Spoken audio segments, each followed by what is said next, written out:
Il y a une chose qui peut t'empêcher d'atteindre tes objectifs. Et cette chose, c'est ton entourage. Mais avant que je t'en parle plus, pense à t'abonner et à liker cette vidéo si elle t'a plu.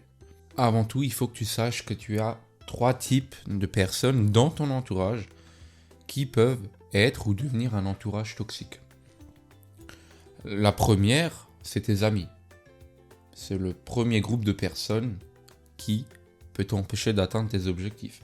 Si par exemple, prenons l'exemple que tu traînes avec des amis, que tu as 130 kilos et que tu as pour objectif de perdre 50 kilos.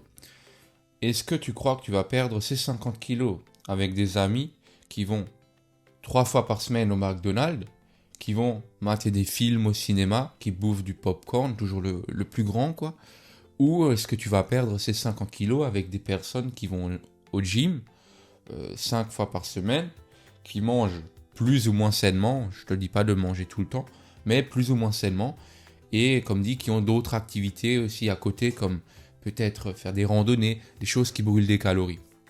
À ton avis? Bien sûr, c'est avec le groupe numéro 2, avec lequel tu fais du sport, tu manges bien, tu as une vie active en fait. Et même, c'est une vie bien plus heureuse qu'une vie ennuyante, où tu es là en train d'aller bouffer un Big Mac avec des gens au cinéma avec du popcorn énorme là qui a même pas vraiment de goût. Tu vois ce que je veux dire? C'est vraiment assez simple à comprendre, mais c'est comme ça que ça marche. Le deuxième groupe de personnes, ça va être ta famille, tes parents. Souvent, quand tu te dis à tes parents, bon, je lance un business en ligne, ou je veux perdre 30 kilos, et que c'est tes parents qui te font à manger, ou que derrière, tu te fais critiquer, tu te dis un business en ligne, si c'était aussi simple, tout le monde pouvait le faire. Bah, mine de rien, tu auras beau faire comme si on te disait rien, ça agit quand même sur ton état d'esprit. Et donc là, il faut soit un esprit très très fort, ou soit tu fais rien et puis bon, là, t'arriveras à rien. Ou alors, t'as l'autre option, c'est de partir de chez toi.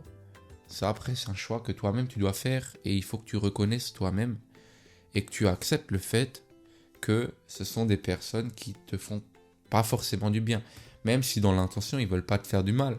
Mais pour eux, ils s'inquiètent pour toi et ils veulent que ton bien. C'est comme quand tu es surnourri. C'est pas qu'ils veulent que tu sois gros ou en mauvaise santé. C'est qu'ils ont en quelque sorte peur que tu manques de nourriture, de nutriments. Et le troisième type de personne, c'est ta copine ou ton copain.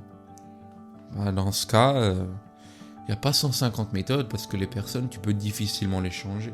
Tu peux essayer de le changer, ou alors tu le ou la quittes pour soit te focus sur tes objectifs et derrière retrouver une autre personne, ou bon, tu restes avec lui ou elle, mais bon, là c'est à toi de voir les résultats que tu auras. Dans la vie, souvent quand on a des objectifs, il faut faire des sacrifices, et ça peut en faire partie. Une autre chose dont je vais te parler, si toi tu t'es fixé des objectifs et que tu stagnes, peu importe l'objectif en fait, tu te dis, bon, il y a un problème, j'arrive pas à atteindre les premiers 1000 euros, j'arrive pas à perdre même 10 kilos, j'arrive pas à lire un livre, peu importe. Pose-toi la question, est-ce qu'il y a une personne dans mon entourage qui m'empêche d'atteindre cet objectif? Comme je l'ai dit précédemment, quand tu pars avec tes amis au McDonald's, ça t'aide pas. Quand tu te dis, bon, maintenant je vais lire, mais derrière, tu as toujours des amis qui disent, ah, mais laisse tomber, ça sert à rien. Viens, on sort, on va faire la fête. C'est pareil, c'est pas forcément un truc qui marche très bien. Pareil, tu veux aller au sport, mais tous tes amis, ils aiment pas ça, ils font pas de sport, ils sont eux-mêmes en surpoids. Qu'est-ce que tu fais alors? Bah, là tu te dis, ok, c'est pas des bonnes personnes pour moi, il faut soit que je coupe contact et que je cherche un nouvel entourage, ou alors que j'accepte le fait qu'il soit comme ça, et que moi aussi je reste comme ça. La vie est une question de choix, mon ami. Et si toi tu choisis le mauvais entourage, tu auras les mauvais résultats. C'est pas plus compliqué que ça. Maintenant, pour sortir de cette dynamique du mauvais entourage, il faut déjà que tu te fixes des objectifs si ce n'est pas déjà fait. Il faut que tu saches ce que tu veux. Qu'est-ce que tu veux accomplir dans ta vie? Est-ce que tu veux trouver une copine? Est-ce que tu veux perdre du poids? Est-ce que tu veux être plus à l'aise socialement? Peu importe ce que c'est, tu te fixes un objectif, tu te le notes sur le papier. Et dès que c'est fait, directement tu réfléchis à est-ce qu'il y a des personnes dans mon entourage qui peuvent m'empêcher d'atteindre l'un de ces objectifs? Et là, tu notes tous les noms qui te viennent à l'esprit. Et puis, tu notes à côté s'ils sont positifs pour atteindre cet objectif ou s'ils sont négatifs.